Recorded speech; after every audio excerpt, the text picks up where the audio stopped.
A Comissão de Saúde participou de uma reunião com o prefeito Adiló de Domênico e a direção do Hospital Saúde para tratar dos problemas financeiros enfrentados pela instituição privada. Durante o encontro, foi informado que a partir da sexta-feira, dia 13, o hospital ingressará com pedido de recuperação judicial, medida que tem como objetivo viabilizar a reorganização financeira, além de traçar planos e parcerias para o pagamento das dívidas parceladas. Nós sabemos que existem vários entraves jurídicos que não permitem que sejam feitas parcerias imediatas, mas nós entendemos também que é muito necessário que o hospital sobreviva a essa crise para continuar prestando serviço à comunidade. Nós vamos buscar uma parceria com o Sistema Único de Saúde, tentar reunir toda a documentação, tudo que é necessário para que isso aconteça.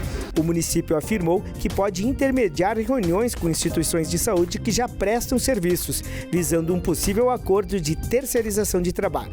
No entanto, antes de qualquer encaminhamento nesse sentido, o Hospital Saúde precisa iniciar o pagamento das dívidas e apresentar as certidões negativas de débito. Então, acho que foi um momento importante em que o município pôde mostrar para o hospital algumas alternativas, mas tudo isso se inicia com o hospital ter as suas negativas em dia.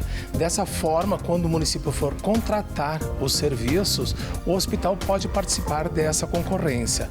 Então, nós explicamos para o hospital e para todos que estavam aqui presentes, como é que é o funcionamento do município, ou nós licitamos os serviços, ou da possibilidade de se fazer uma parceria, e isso foi relatado para o hospital para que ele possa se organizar internamente e futuramente o município contratar os serviços desse importante hospital de Caxias do Sul. Como alternativa para auxiliar o enfrentamento da crise, a Comissão de Saúde sugeriu a formalização de parceria com hospitais Pompeia, Virvir Ramos e Círculo, além da contratação de serviços por meio da Fundação de Assistência Social, a FAS. Juntamente com a Secretaria da Saúde, vai haver mais alguns encontros futuros, de repente as possíveis parcerias também com uma espécie de terceirização juntamente com o Hospital Virvir Ramos e o Pompeia. Então, acho que é um momento de unir forças, porque quem ganha é a população. Sabemos que hoje tem em torno de 120 pessoas diariamente em lista de espera nas UPAs, que é algo grandioso para a nossa população. A gente sabe que muitas pessoas que acabam morrendo porque não conseguem ter acesso a um leito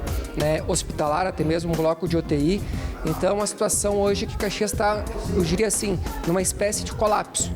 Então, acho que agora é uma oportunidade, acho que esquecer um pouco do passado, amargas do passado e acharmos uma solução agora com essa nova gestão que está aí no Hospital Saúde para que de fato não haja um fechamento e que a gente consiga prosperar aí no futuro. Participaram também da reunião a vereadora Rose Frigieri, do PT, o deputado estadual professor Cláudio, do PL, assessores parlamentares e diretores da Secretaria Municipal da Saúde.